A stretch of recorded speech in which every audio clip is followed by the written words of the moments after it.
1999లో వచ్చిన శంకర్ మూవీ ఒకే ఒక్కడు. ఈ సూపర్ హిట్ మూవీ ఎప్పటికీ క్లాసిక్కే. అయితే ఇది నిజమైన కథ అని తెలుసా? కాకపోతే చిన్న చేంజ్. సినిమాలో ఉన్నంత హంగామా ఆ సీఎం చేయలేదు. కానీ ఒక్కరోజు ముఖ్యమంత్రే. సినిమాల్లో చూపించినంతగా బయట సాధ్యం కాదనేది వాస్తవమే. ఇంతకీ ఆ ఒక్కరోజు సీఎం ఎవరంటే జగదాంబికా పాల్. ఈయన ఫిబ్రవరి 21, 1998న సీఎంగా ప్రమాణ స్వీకారం చేశారు. ఫిబ్రవరి 22వ తేదీన పూర్తిస్థాయి సీఎంగా ఉన్నారు. ఆ మరునాడే ఉదయానికే రాజీనామా చేశారు. అంటే టెక్నికల్గా ఆయన ముఖ్యమంత్రిగా పనిచేసింది ఒకటే రోజు. అసలు ఎందుకు అలా జరిగిందంటే నాటి సీఎం కళ్యాణ్ సింగ్కు మద్దతు ఉపసంహరించుకుంటున్నామని ప్రకటించారు. దీంతో కళ్యాణ్ సింగ్ ప్రభుత్వం మైనార్టీలో పడింది. ఎందుకంటే మిత్రపక్షాలు మద్దతు ఉపసంహరించుకుంటున్నామని చెప్పారు. దీంతో తనకు మద్దతుందని డెమోక్రటిక్స్ కాంగ్రెస్ నేత జగదాంబికా పాల్ వెంటనే ప్రకటించేసుకున్నారు. గవర్నర్కు మద్దతిస్తున్న పార్టీల లిస్ట్ ఇచ్చారు. అది చూసిన గవర్నర్ రమేష్ బండారి వెంటనే కళ్యాణ్ సింగ్ ప్రభుత్వాన్ని రద్దు చేశారు. ఫుల్ మెజారిటీ ఉందని చెప్పి జగదాంబికా పాల్తో ప్రమాణ స్వీకారం చేయించారు. అయితే బీజేపీ మాత్రం వెంటనే కోర్టుకెళ్ళింది. తమకు కనీసం మెజారిటీ నిరూపించుకునే అవకాశం ఇవ్వలేదు. ఇలా రాజ్యాంగాన్ని తొంగలో తొక్కి ప్రభుత్వాన్ని రద్దు చేస్తారా అంటూ బీజేపీ కోర్టులో వాదనలు వినిపించింది.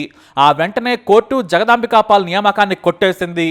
కళ్యాణ్ సింగ్కు మెజార్టీ నిరూపించుకునే అవకాశం ఇవ్వాలని గవర్నర్ను ఆదేశించింది న్యాయస్థానం.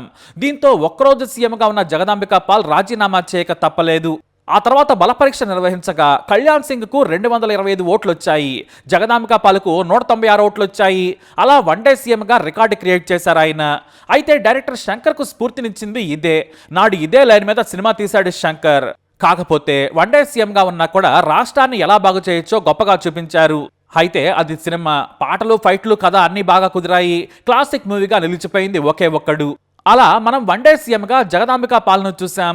కాకపోతే అతి తక్కువ రోజులు ముఖ్యమంత్రిగా పనిచేసిన వారు కూడా ఎంతో మంది ఉన్నారు.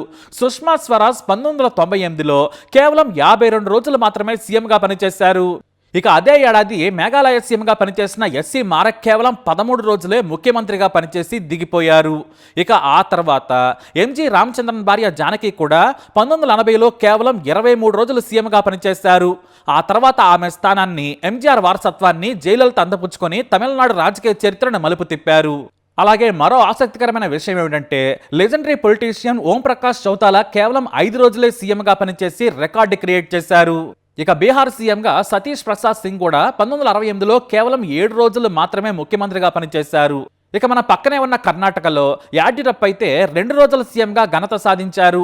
ఆ తర్వాత 7 రోజుల సీఎంగా కూడా రికార్డుకెక్కారు. అయితే ఒకే వ్యక్తి ఇలా వారంలోపే ముఖ్యమంత్రిగా ప్రమాణం చేసి ఆ తర్వాత రాజీనామా చేసిన లీడర్గా కూడా యాడ్యూరప్ప పేరిట రికార్డు ఉంది. మన దేశ రాజకీయాల్లో అమ్ముడు పోవడాలు, పక్క పార్టీ ఎమ్మెల్యేలను పుచ్చంకాయల్లా కొనడాలు కామనే కదా. ఈ పార్టీ ఆ పార్టీ అనే తేడా లేదు. రాజకీయ నాయకుడు ఎవరైనా సరే అనేకం చేసే ఎదుగుతారు. మొత్తానికి భ్రష్టు పట్టిన రాజకీయాల గురించి ఎంత తక్కువగా మాట్లాడితే అంత మంచిది. ఎందుకంటే ఈ మధ్య జనం కూడా మంచి చెడు చుట్టం లేదు.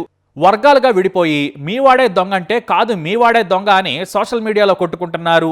వారిని చూసి ఇద్దరూ దొంగలేలే అని కామన్ మ్యాన్ సర్దుకుపోతున్నాడు. మరి అలాంటి వారిపై మీరేమంటారు? మీ అభిప్రాయాన్ని కమెంట్ ద్వారా తెలియజేయండి. ఈ వీడియో అప్డేట్స్ కోసం మా ఛానల్ ఫాలో అవ్వండి. అలాగే తప్పకుండా సబ్స్క్రైబ్ చేసుకోండి.